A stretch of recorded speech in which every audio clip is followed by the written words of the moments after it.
Bonjour madame. Je voudrais vous expliquer sur le sujet que j'ai déjà choisi. C'est le sujet 2 intitulé Faire une société sans enfance qui est publié le 1er septembre 2006 dans le Courrier international qui est écrit par Anne Collet. D'après ce texte, aujourd'hui, nombre de couples décident de ne pas avoir d'enfants et cette tendance est prise aussi dans plusieurs pays comme le Canada, la Corée du Sud, le Singapour et d'autres pays. Et l'autrice explique que cette tendance est motivée par les jeunes femmes pour profiter bien leur vie ou leur qualité de vie librement sans contraintes économiques ou familiales. Et cette tendance engendre de nouvelles réalités sociales et provoque beaucoup de mouvements sociaux aussi. C'est comme association entre aide No Kidding au Canada et il y a aussi le mouvement Le Nouvel Bonheur au Royaume-Uni. Ensuite, mais tout d'abord, je vous annoncer mon plan d'exposé ou mon plan de présentation. Première, c'est mon opinion sur ce sujet. Deuxième, les points positifs et points négatifs de cette tendance. Et troisième, c'est la prison ou la situation de cette tendance en Indonésie. Alors, pour commencer, je voudrais expliquer mon opinion tout d'abord. Je pense que cette décision est très normale et puis est très respectable parce que chaque couple, chaque individu doit être libre de décider ou de devenir son bornier de la vie. Et selon moi, pour comprendre bien cette de ce problème, il y a beaucoup de facteurs qui causaient le couple de décider de ne pas avoir d'enfants. Par exemple, première, c'est le facteur économique parce que on avoue que élever, avoir élevé enfant et le coût de la vie est très cher. On doit préparer logement, santé, l'éducation, alimentation, et etc. Ensuite, le deuxième raison, peut-être sur la carrière professionnelle, parce que dans l'ère globalisation, beaucoup de femmes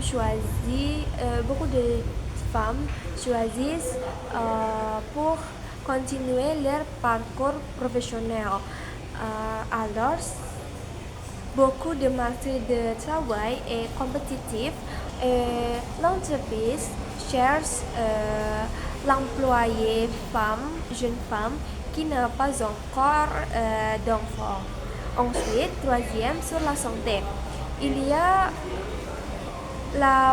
le problème de santé ou le facteur de maladie entre le couple. C'est pourquoi ils pensent que c'est la meilleure façon de ne pas avoir d'enfants. Et peut-être il y a beaucoup de facteurs aussi. Ensuite, je voudrais vous expliquer sur les aspects ou les points positifs et les points négatifs. Première, sur le point positif, point 1, le couple profite plus de leur vie sans contrainte. Plus de temps, alors plus d'énergie pour explorer, pour étudier, pour essayer, s'engager, développer leur soi-même. Et je pense que c'est une opportunité personnelle maximale. Ensuite, deuxième, sur le respect du corps et vie des femmes. Parce que pour les femmes qui vont donner la naissance d'enfants, elles doivent être prêtes à disposer leur corps et devenir un rôle de mère.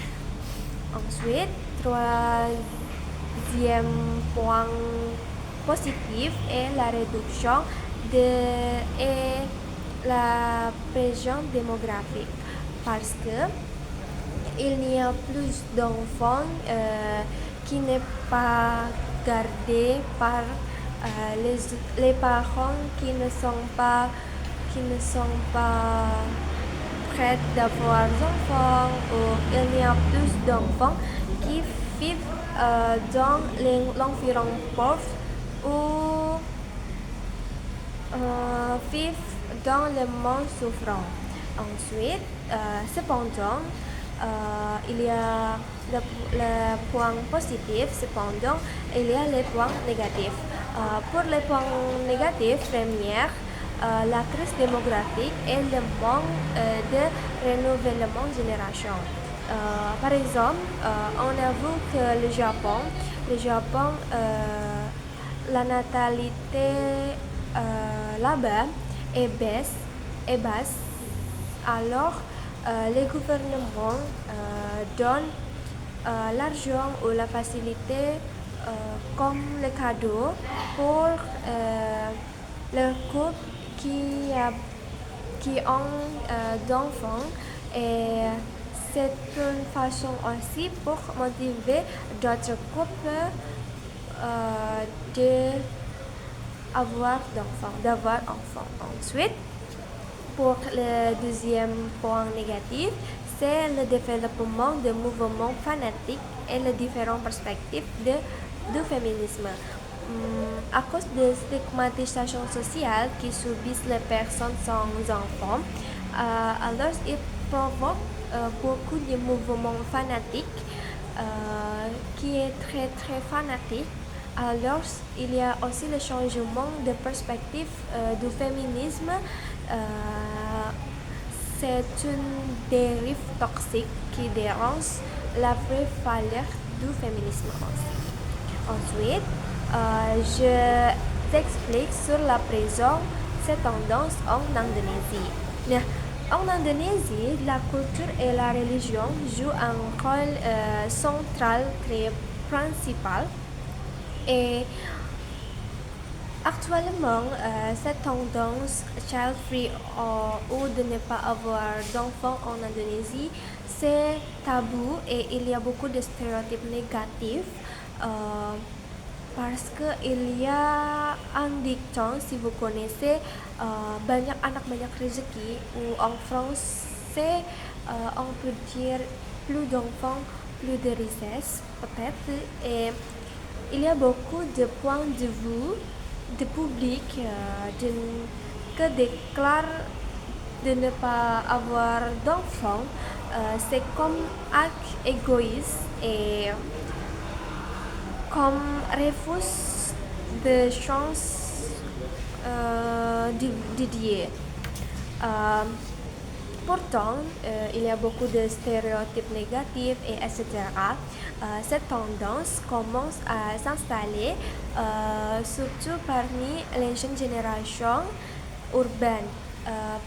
Alors, beaucoup de couples indonésiens ou influenceurs ou les créateurs de contenu sur les réseaux sociaux déclarent publiquement de leur choix de vivre child-free ou de ne pas avoir d'enfants, mais c'est toujours devenir un thème ou un sujet ou un dimanche débat pour provoquer de critiques sur l'internet.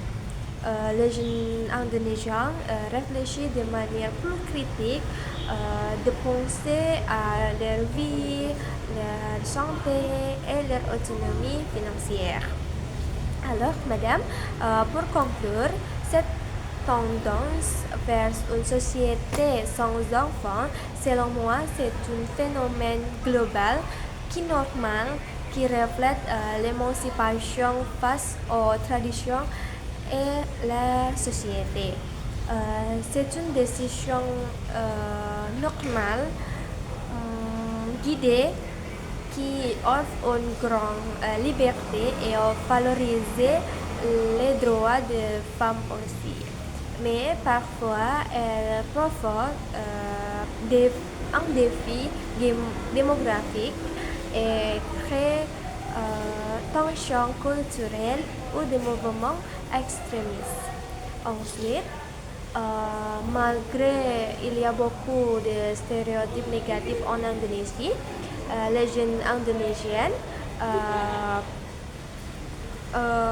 veulent plutôt l'envie eux-mêmes. Alors, je terminerai ma présentation. Je vous remercie pour votre attention et merci madame.